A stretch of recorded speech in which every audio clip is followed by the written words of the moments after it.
Meu nome é Fabrícia, sou professora de língua portuguesa e neste vídeo iremos realizar a correção para o terceiro ano do ensino médio, do PET volume 2. Então vamos lá fazer a correção da semana número 3?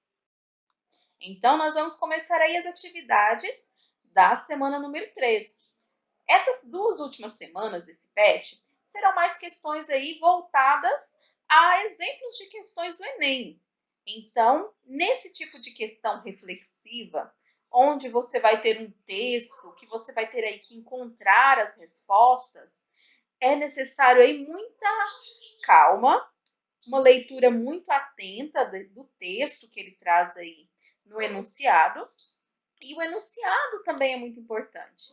Então, cada questão dessa de Enem, sempre tenha em mente que você deve fazer uma leitura atenta do texto, que vai ser a base para a sua resposta, e também do enunciado. Então, sabendo disso, vamos lá para a primeira questão. Então, Enem 2016, essa questão foi retirada de lá, pede para você ler esse trechinho da obra Esaú e Jacó, que é uma obra aí do Machado de Assis, um dos nomes aí de destaque do realismo na literatura brasileira. Então, vamos lá fazer a leitura. Ora, aí está justamente a epígrafe do livro. Se eu lhe quisesse por alguma, e não me ocorresse outra. Não é somente um meio de completar as pessoas da narração com as ideias que deixarem, mas ainda um par de lunetas para que o leitor do livro penetre o que for menos claro ou totalmente escuro. Por outro lado, aproveito em irem as pessoas da minha história, elaborando nela, ajudando o autor, por uma lei de solidariedade, espécie de troca de serviços entre o enxadrista e seus trabalhos. Se aceitas a comparação, distinguirás o rei e a dama, o bispo e o cavalo, sem que o cavalo possa fazer de torre, nem a torre de peão. Há ainda a diferença da cor, branca e preta. Mas esta não tira o poder da marcha de cada peça, e afinal, umas e outras podem ganhar a partida, e assim vai ao mundo. Então, nós temos aí um trechinho da obra que o autor ele vai fazer aí uma conversa, ele vai trocar uma ideia com o seu leitor. Isso é uma marca da obra de Machado de Assis. Em todas as suas obras, ele tem essa comunicação aí com o seu leitor. Então, ele faz esses apartes, onde ele troca considerações acerca do texto escrito com aquele que lê. Então, é quase aí a quebra da quarta parede no cinema, né? Essa volta, né? Esse olhar aí do narrador e a comunicação desse com aquele que está lendo o texto. Nós temos aí, então, um trechinho da obra Esaú e Jacó. Eu vou falar um pouquinho mais dessa obra para que a gente possa conhecê-la, visto que é uma obra que cai muito no Enem, que é muito cobrada tanto neste tipo de prova, né, do Enem, quanto em provas de vestibular. Então, vamos lá conhecer um pouquinho mais. Então, vamos conhecer um pouquinho mais desta obra de Machado de Assis, Esaú e Jacó. Então, é um livro que foi publicado 4 anos antes da morte de Machado de Assis, seu penúltimo romance. Isso foi em 1904. Nele, nós vamos ter aí uma personagem que vai se tornar recorrente nas suas obras. Então, é o conselheiro Aires, que aparece lá em Memórias Póstumas, de Brás Cubas, e depois ele vai aparecer também no Memorial de Aires, que conta aí suas memórias.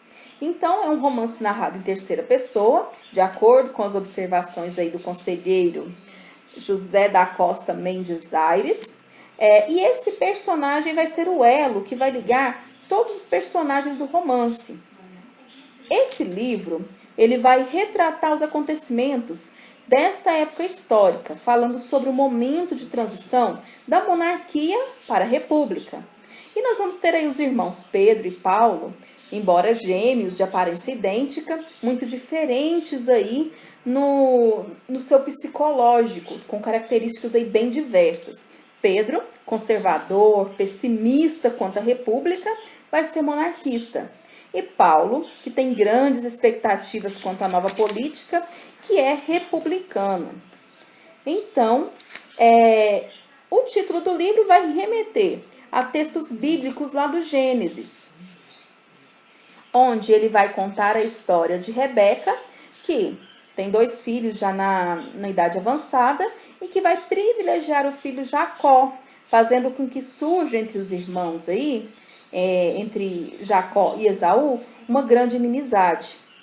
E também esses irmãos aqui do romance, eles vão desde o ventre materno, que é usada até uma expressão que é abiovo, que significa aí que é desde o ventre, né, desde o ovo aí, eles vão ser inimigos, eles vão começar a brigar já dentro do ventre materno. E preocupada com isso, a mãe procura aí uma mulher que consegue ler o destino, né, para perguntar como esses irmãos vão ser no futuro. E essa mulher fala para a mãe que eles vão ser muito grandes. E a mãe já começa então a pensar nesse futuro dos filhos, fica muito animada, né? Então, eles vivem brigando, eles não dão certo, eles não conseguem concordar com nada. E até na hora assim de encontrar uma pessoa para gostar, para amar, eles se apaixonam os dois por Flora, que é aí uma personagem essencial no romance. Ela passa a histórias em dúvida com qual dos irmãos ela deve ficar, qual dos irmãos que ela ama mais, e ela não consegue se decidir até o momento em que ela morre. Os irmãos aí, depois da morte a mãe também morre, depois da morte da mãe, eles prometem deixar de brigar, mas não conseguem fazer isso. Eles ficam 1 ano sem brigar e depois tornam a voltar a discutir aí por conta de motivos políticos. Então, nós vamos ter aí 2 visões. A visão lógica, que é representada aí por Pedro, que é aquele que é dissimulado, conservador, estuda medicina. E nós vamos ter aí a parte emotiva, da emoção, que é representada por Paulo, que é o mais impulsivo, arrebatado, estudante de direito. Esse livro ele vai tratar de diversas perspectivas. Então, a gente pode analisar ele sobre diversas visões. Políticas, históricas, religiosas, sociológicas, psicológicas. Então, a gente vai ter aí diversas análises que podemos fazer quanto à história desse romance. E alguns estudiosos, eles vão defender que essas personagens, Pedro, Paulo, Flora, seriam alegorias, estariam aí tratando de forma mais a fazer um retrato, né, da sociedade política da época, sendo aí o Paulo, representante da República, Pedro, representante da monarquia, e a Flora, ingênua, indecisa, seria o povo ali indeciso quanto a qual sistema de governo seria melhor, a monarquia ou a república, sem conseguir se decidir entre os dois. Então, vocês podem perceber o quanto Machado de Assis era genial em sua escrita. Deixou aí obras que até hoje são estudadas e que se tenta analisá-las aí sobre a visão dos estudos literários, dos estudos psicológicos, e a gente pode aí mergulhar mesmo nessas obras de Machado de Assis. E falando em Machado de Assis, vamos conhecer um pouquinho mais sobre ele. Me conta aí, você já leu alguma obra de Machado de Assis? Você já conhecia o autor? Coloca aí nos comentários para mim, eu quero saber se você já fez alguma leitura, se você conhece o autor. Então, vamos lá. Então, Machado de Assis, ele nasceu em 21 de junho de 1839, no Morro do Livramento, no Rio de Janeiro. E ele vai aí ser autor de diversas obras. Ele é um dos precursores e é um ícone do realismo na literatura brasileira, que é essa literatura que vai quebrar os paradigmas lá do romantismo, que em vez de tratar aí do amor romântico, né, ele vai tratar da realidade que ele presencia no seu dia a dia, mostrando aí a sociedade como ela é, com seus defeitos, trazendo as marcas históricas da sociedade da época, mas de forma muito real. Nós temos aí que ele foi fundador e presidente da Academia Brasileira de Letras, sendo que ela foi fundada em 1896 e ele foi seu presidente em 1897. Ele publicou mais de 200 contos, 10 romances, além de outros gêneros, como folhetins, peças teatrais, contos, crônicas. Ele falava sobre a sociedade da época, principalmente nas suas crônicas, que foram em mais de 600. Então, nós percebemos aí a genialidade de Machado de Assis, que, sendo de família humilde, epilético, gago, descendente de escravos, consegue mudar a sua condição social, consegue aí se tornar muito influente na sociedade da época. Ele vai, em 1869, casar-se com Carolina Augusta Xavier de Novaes, com quem fica casado aí por 35 anos. Mais do que uma esposa, era ela que o auxiliava, pois como ele era epilético, ela cuidava sempre dele quando ele estava aí com crises, quando ele estava doente. E ela foi a grande paixão aí do autor mesmo. Quando ela morre em 1904, Machado de Assis ele sente muito a morte da esposa. Então ele perdeu ali a companheira de uma vida. E ele escreve para ela o poema A Carolina. Depois vocês procurem aí, façam a leitura dele e vejam como esse poema, esse soneto, ele vai mostrar aí todo o sentimento de perda que Machado sentiu aí com a morte dela. E 4 anos depois da morte da esposa, Machado de Assis ele morre, né, em 28 de setembro de 1908, no Rio de Janeiro, vítima de um câncer. E alguns estudiosos falam também de tristeza pela morte aí da sua esposa. No ano da sua morte, em 1908, ele escreve seu último romance, que é o Memorial de Aires, que traz aí a mesma personagem que é a narradora do Esaú e Jacó, mas agora contando as suas memórias, como se fossem ali seus diários. Então, vamos à questão. Então, o fragmento do romance Esaú e Jacó mostra como o narrador concebe a leitura de um texto literário. Com base nesse trecho, tal leitura deve levar em conta o leitor como peça fundamental na construção dos sentidos, a luneta como objeto que permite ler melhor, o autor como único criador de significados, o caráter de entretenimento na leitura e a solidariedade de outros autores. Então, para que nós possamos analisar melhor essa questão, é bom que a gente volte no texto. Então, lá no texto, nós temos esse trecho aqui, ó. Ele fala que não é só um meio de completar as pessoas da narração com as ideias que deixarem, mas ainda um par de lunetas. Para quê?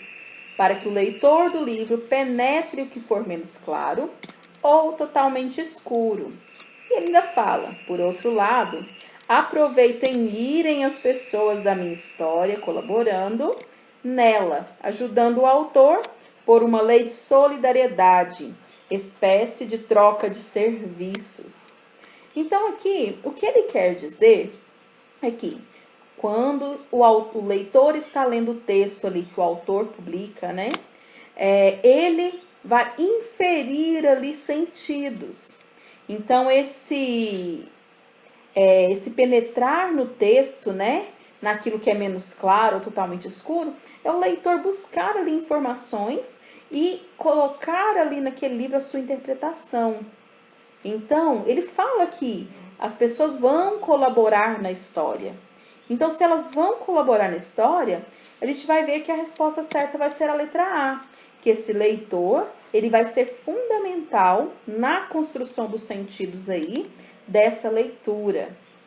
Então, aqui, essa opção, a luneta como objeto que permite ler melhor, isso aqui é uma metáfora, né? Quando ele usa luneta, é uma figura de linguagem. Ele não está falando que está usando a luneta, objeto mesmo, né? Não, mas ele está falando ali que é dar uma visão melhor, aproximar a visão. O autor como único criador de sentidos? Não, pelo contrário, né? Ele fala que o leitor é importante. O caráter de entretenimento da literatura? A literatura ela pode ser algo para entretenimento, mas neste caso desse fragmento ele não está tratando disso. Ele está tratando dessa importância do leitor para o contexto da obra. E a letra E, a solidariedade de outros autores. Então, em momento algum aí, ele faz esse comentário aí de outros autores, né? Que seriam solidários aí com a criação da obra. Então, a resposta certa é a letra A. Na questão número 2, também uma questão de Enem, né? Traz um outro fragmento, também do Machado de Assis, da Missa do Galo. Então, vamos lá. Leia o fragmento abaixo. Nunca tinha ido ao teatro, e mais de uma vez, ouvindo dizer ao Menezes que ia ao teatro, pedi-lhe que me levasse consigo. Nessas ocasiões, a sogra fazia uma careta, e as escravas riam à socapa.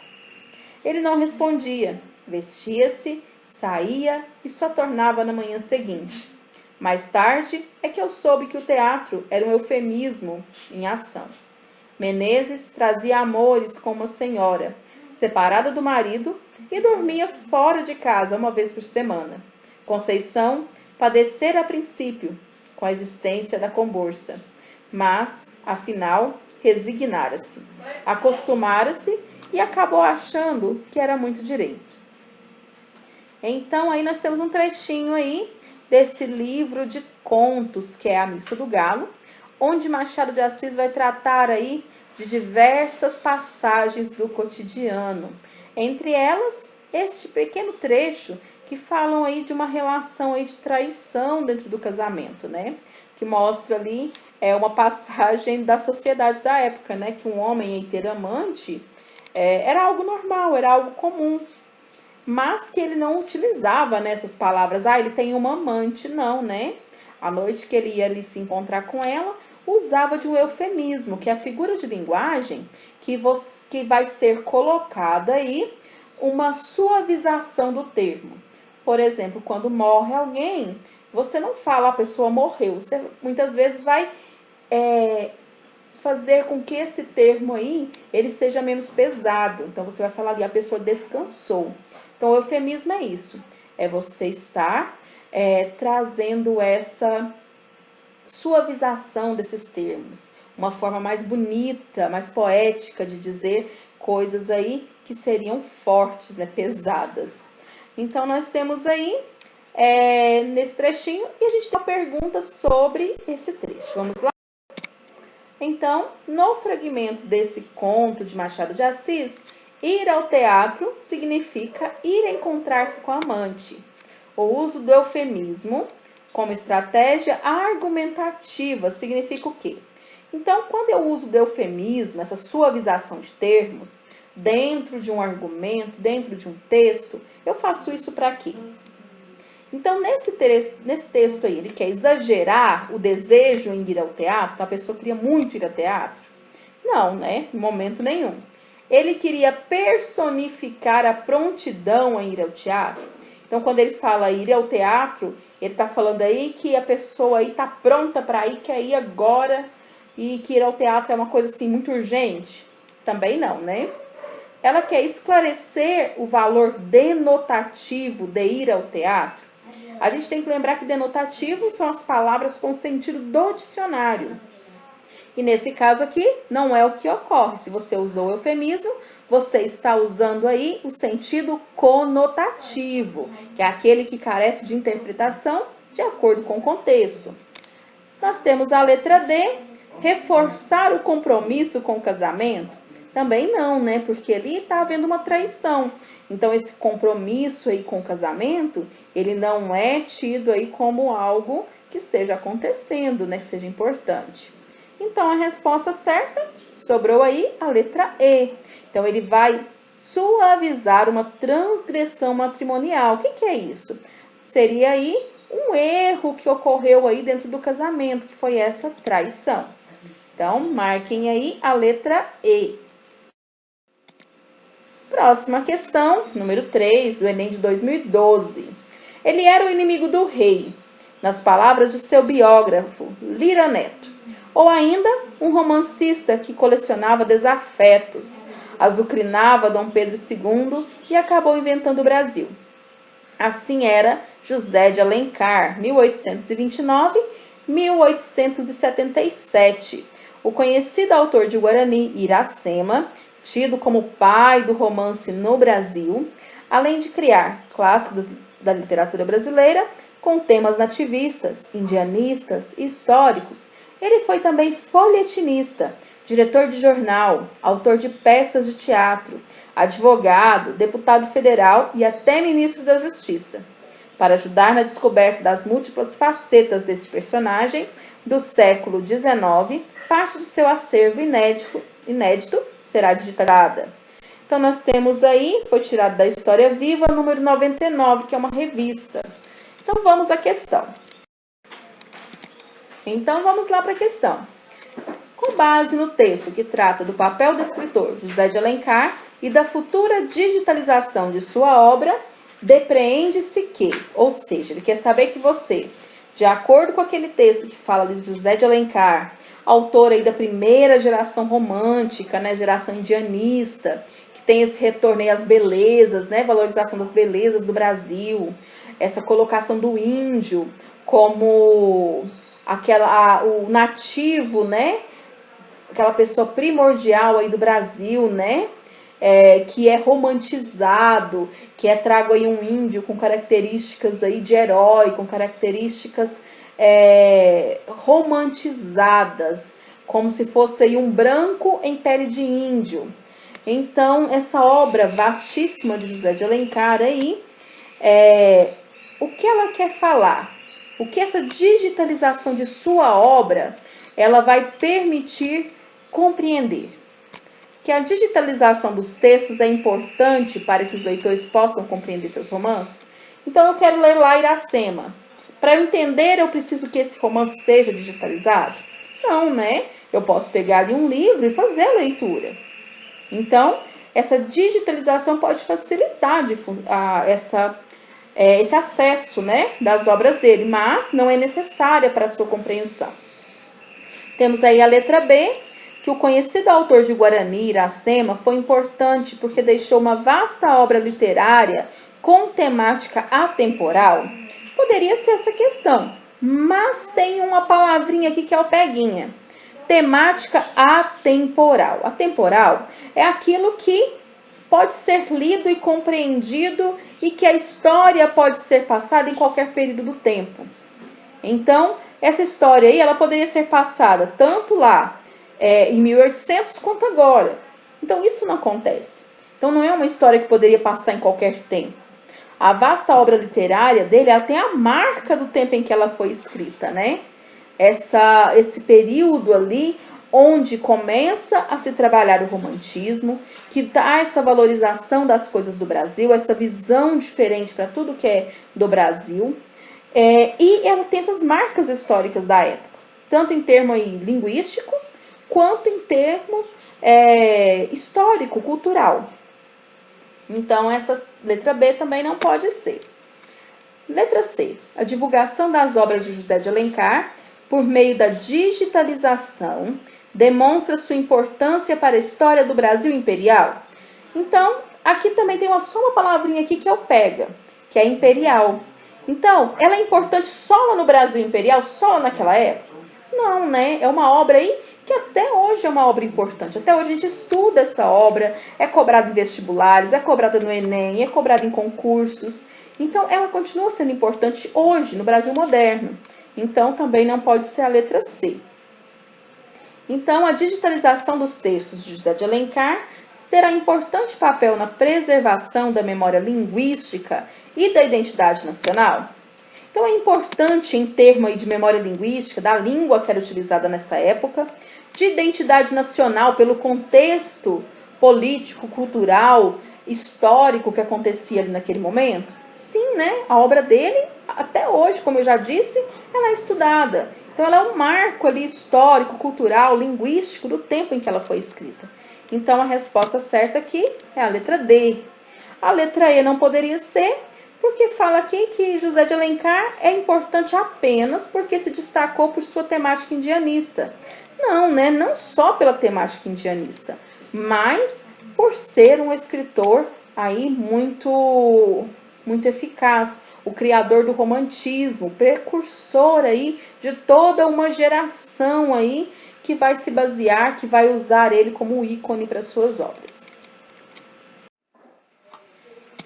Então, aí na questão número 4, temos uma questão do Enem de 2014, com um poema aí do livro Poesias Infantis.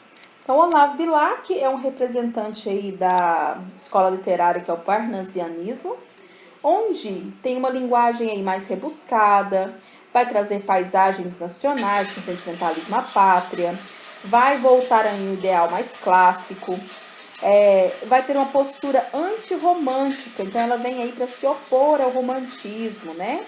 Que também aí surgiu no mesmo momento histórico. Vai ter aí uma impassividade e uma impessoalidade, ou seja, ele não vai colocar aí suas expressões, contrário ao romantismo, né? Onde há muito essa expressão aí do seu autor, né? O autor se coloca, se derrama ali nas páginas, né? Então, no caso do parnasianismo, há esse distanciamento aí do autor com a sua obra. E ele vai ser mais universalista, mais racionalista. E o Olavo Bilac, como seu representante, segue à risca, né? Aí muitas dessas características.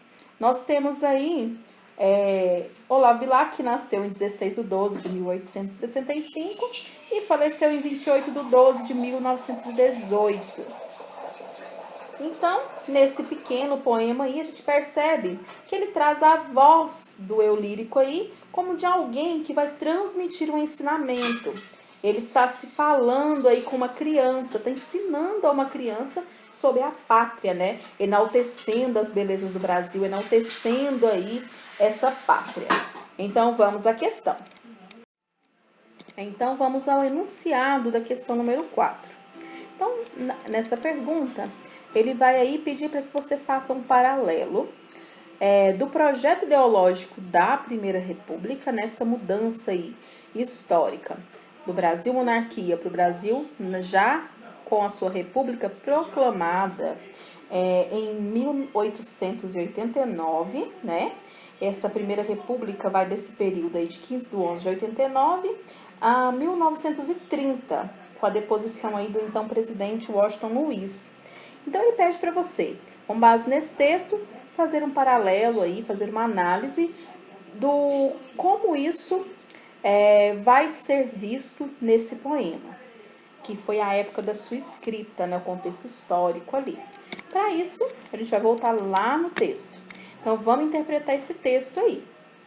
Ó, boa terra, jamais negou a quem trabalha o pão que mata a fome, o teto que agasalha, quem com seu suor fecunda e umedece, vê pago o seu esforço, é feliz e enriquece. Criança, não verás país nenhum como este, imita na grandeza a terra em que nasceste. Vocês viram aí que eu marquei aí três versos desse finalzinho aí do poema. Então, boa terra jamais negou a quem trabalha. Então, ele está falando do trabalho das pessoas, do trabalho individual, né? Vê pago o seu esforço. Então, quem trabalha tem aí a paga pelo esforço, né? Ele vai ser feliz, vai enriquecer e vai imitar na grandeza a terra em que ele nasceu. Ou seja, a terra aí ela é conhecida por suas grandezas, por sua natureza exuberante, por suas riquezas naturais. Então, se você se esforça, se você trabalha duro, então você vai enriquecer com a mesma grandeza e semelhante à grandeza que a gente tem aí nas belezas naturais do nosso país. Então, vamos analisar aqui qual dessas opções vai de acordo com essa ideia, né? Então, nós temos aí a paisagem natural que ganha contornos surreais. Então, não, né? Ele está trazendo essa paisagem natural não como algo surreal, algo além da imaginação. Não, ele está trazendo como algo aí que é uma realidade. Então, essa questão aqui, ele já descarta ela. Na letra B, a prosperidade individual da pessoa, do indivíduo, como a exuberância da terra, que vai independer do governo. Então, as belezas naturais estão ali, ela não depende do governo para existir. Não importa se é monarquia, não importa se é república, não, ali, ela vai estar ali, as belezas naturais estão ali, aquela riqueza da terra, e não depende do governo, assim como a prosperidade de cada indivíduo. Se ele trabalha, se ele se esforça, ele vai conseguir aí ganhar a recompensa pelo seu trabalho. Então, a resposta certa seria aqui a letra B. Então, a prosperidade individual, como a exuberância da terra, né, com as belezas, né, da terra, vai independer das políticas de governo. A letra C não seria, porque os valores afetivos atribuídos à família. Então, em momento nenhum citou família aqui, né? Ele fala aqui como se fosse a voz de uma pessoa mais experiente, falando aí com uma criança, ensinando para ela sobre a sua pátria. Então, em momento nenhum aqui a gente tem essa ideia de valores afetivos. A capacidade produtiva da terra garante ao país a riqueza que se verifica naquele momento, que é a que está na letra D. Também, a gente poderia pensar nisso aí, a capacidade produtiva, né? Que vai garantir a riqueza, né? Que vai garantir ao país a riqueza, né? Até aí o Ângulo, em alguns vídeos, ele colocou a análise dessas questões do Enem como sendo a D a certa, porque causa essa dúvida. Mas a gente tem que trabalhar na interpretação do poema.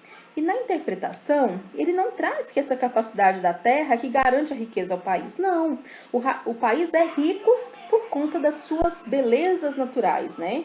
Então, aquilo que o país já possui é a sua riqueza. E não aquilo que vai construir a partir aí do que a terra pode produzir. Então, aí que está o peguinha dessa questão. E a letra E, a gente tem a valorização do trabalhador, que vai passar a integrar o conceito de bem-estar social experimentado. Também não, né? Apesar dele falar que o trabalhador tem o seu, quando se esforça, ele tem sua recompensa, né? Hora nenhuma ele trata dessa valorização do trabalhador diretamente.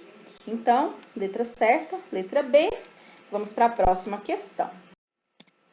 Então, aí na próxima, não está enumerada, mas seria a questão número 5.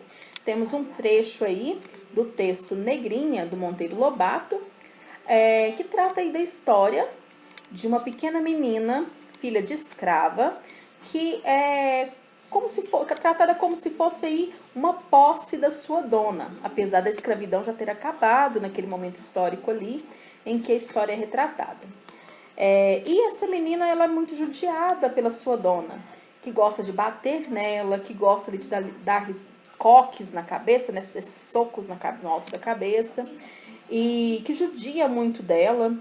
E a gente fica assim indignado ao ler a história mesmo, assim, da forma como essa senhora trata a menina. Então vamos fazer uma leitura rápida aí desse trecho. Negrinha era uma pobre órfã de 7 anos. Preta? Não. Fusca, mulatinha escura, de cabelos russos e olhos assustados. Nascera na senzala, de mãe escrava, e seus primeiros anos vivera-os pelos cantos escuros da cozinha, sobre velha esteira e trapos imundos, sempre escondida, que a patroa não gostava de crianças. Excelente senhora, a patroa, gorda, rica, dona do mundo, a mimada dos padres, com lugar certo na igreja e camarote de luxo reservado no céu.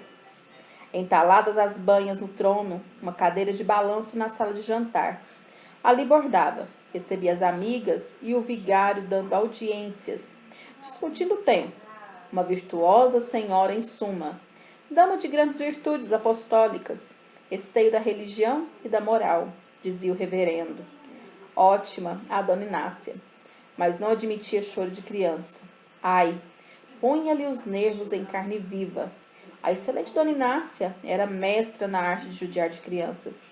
Vinha da escravidão, fora senhora de escravos, e daquelas ferozes, amigas de ouvir cantar o bolo e estalhar o bacalhau. Nunca se fizera ao regime novo. Essa indecência de negro igual. Então, é um texto que está falando aí, narrando aí como era a visão das pessoas, né, de posses ali, em um momento ali sobre os negros, né, que eles eram tidos ali como menos que animais. Eles valiam menos do que os animais da casa. E a gente vê esse trato durante todo esse conto do Monteiro Lobato, que essa menina ela não tinha nenhum valor ali. Então, depois, se vocês tiverem aí a curiosidade, Façam a leitura desse conto para vocês verem a visão que se tem dos negros nesta época, nesse período histórico. Apesar de aí a gente já ter tido a abolição da escravatura, a gente já não ter mais escravos no Brasil, mesmo assim eles continuam em condições aí muito precárias. Então, vamos lá à questão, ao enunciado dessa questão número 5. Então, aí no enunciado dessa questão, a narrativa focaliza, ou seja, destaca, um momento histórico social de valores contraditórios, então ideias aí que são contrárias. Essa contradição vai ser entendida, inferida, né? No contexto histórico, social ali, por qual dessas alternativas? Então, é pela falta de aproximação entre a menina e a senhora, que está preocupada com as amigas? Não, né? Aqui a gente não vê hora nenhuma que ela está preocupada com as amigas. E essa falta de aproximação, ela se deve aí à questão social. Nós temos aí a receptividade da senhora para com os padres, mas que é deselegante para com as beatas? Também não, né? A gente vê que ela se faz aí de boazinha tanto para os padres quanto para as amigas que a visitam, né? Que ela fica sentada ali na cadeira de balanço como se fosse ali uma rainha em seu trono, né? A ironia do padre a respeito da senhora, que era perversa com as crianças. Realmente, ela era perversa aí com as crianças, mas o padre não tem essa questão de ironia para ela, né? Na realidade, ele acha, assim, que ela é uma boa senhora, né? E nós temos aí na letra D, resistência da senhora em aceitar a liberdade dos negros, evidenciada no final do texto. Então, essa que é a contradição. Os negros ali já não eram mais escravos, eles eram libertos. Mas ela insiste em tratar aquela negrinha da sua casa ali como se ainda fosse uma escrava, como se ainda fosse propriedade dela. Então, a resposta aqui seria a letra D. Então, no finalzinho aqui, letra E não poderia ser também, porque fala da rejeição aos criados por parte da senhora, que preferia tratá-los com castigos. Então, não cita os outros criados. O que ela fazia com esses outros criados? Mas sim que ela costumava aí judiar da menina, da negrinha, né? Então, resposta aí, letra D. E vamos encerrar agora as questões aí da semana 3. E vamos iniciar já a próxima semana. Então, vamos lá? Então, agora a gente vai começar aí a correção da semana número 4. Então, vamos lá?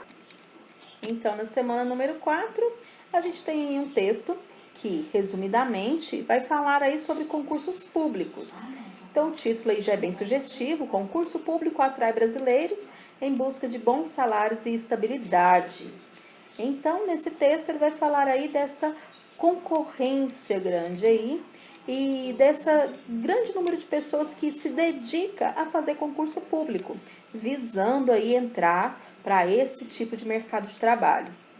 Então, você vai fazer a leitura desse texto. Eu não vou lê-lo, porque ele é um texto aí bem grande, mas você vai fazer essa leitura detalhada para que nós possamos responder as questões. Então, nós vemos aí que é um texto bem grande, foi retirado aí do site go.gl/vvmdl7, com acesso em 15/11/2015. Então, vamos lá para o enunciado. Então, e nesta questão, pergunta o seguinte: o objetivo do texto, concurso público atrai brasileiros em busca de bons salários e estabilidade, ele vai querer alertar a população sobre concursos que têm como objetivo a arrecadação de dinheiro? Então, se você ler o texto, você vai ver que não, né? Apesar de terem concursos aí que não tem as vagas ali prontas para a pessoa ingressar, mas que ela vai ficar numa fila de espera, ele não tem esse objetivo de alerta à população sobre esse tipo de concurso. Então, essa letra A não pode ser. Nós temos a letra B, que é apresentar a pesquisa desenvolvida pela Associação Nacional de Proteção aos Concursos. A gente vê que também não, né? Ele vai informar a população sobre a busca cada vez maior dos brasileiros por concursos públicos. Então, a gente vai ver que é essa C, né?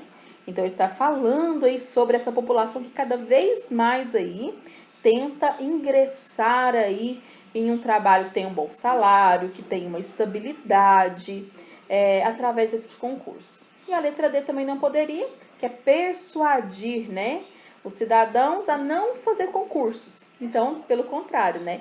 Ele mostra que cada vez mais as pessoas vão aderir aí a essa prática de fazer concursos públicos. Esse número tem subido muito. Então, vamos para a próxima questão. Número 2, tem uma charge ainda sobre o assunto concurso público. Então, temos duas personagens aí, um senhorzinho já bem de idade, bem velhinho, e um jovem adolescente, uma criança aí bem novinho, né? Aí o velhinho pergunta, e aí, rapazinho, o que você vai ser quando crescer? E ele responde, funcionário público, vovô. E ele responde, né? Entendo, mas em qual área prefere atuar?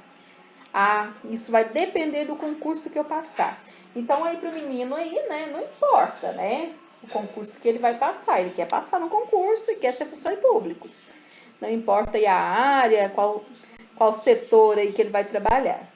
Então, vamos para o enunciado da questão e para a resposta. Então, aí, o texto é uma charge, ou seja, é um gênero textual, no qual vai se exibir um desenho humorístico que pode conter linguagem verbal, pode conter texto, né? Cujo objetivo é apresentar uma crítica sobre um fato atual. Ele vai pegar um fato da atualidade e vai fazer uma crítica, uma reflexão acerca desse fato. E considerando esses elementos da charge e os fatos que foram explorados aí por ela, nessa crítica que é social que ela está fazendo, a gente vai perceber aí que ele censura a aspiração do menino de querer tornar-se funcionário público. Não, né? Ele não está censurando o menino por querer ser funcionário público, né? Então, não seria a letra A. Ele critica a necessidade de se preparar as crianças para a escolha de uma profissão? Também não, né? Ele vai recriminar a ironia usada pelo menino ao se dirigir a uma pessoa mais velha? Também não, o menino foi até bem respeitoso, né? Não utilizou de ironia, né? Aí a resposta certa vai ser a letra D, que ele está repreendendo a busca da população brasileira pela aprovação em concursos públicos. Então, a resposta é a letra D. Vamos aí para a questão número 3, tirada aí de uma questão de vestibular da FATEC em 2013, o labirinto dos manuais. Também é um textinho um pouquinho grande, vou resumir aqui sua ideia principal.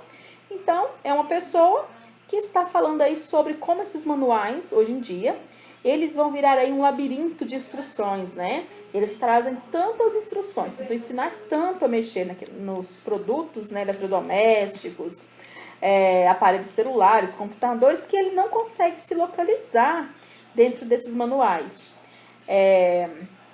E ele recebe aí de um taxista uma ideia aí que ele fala que o manual só confunde.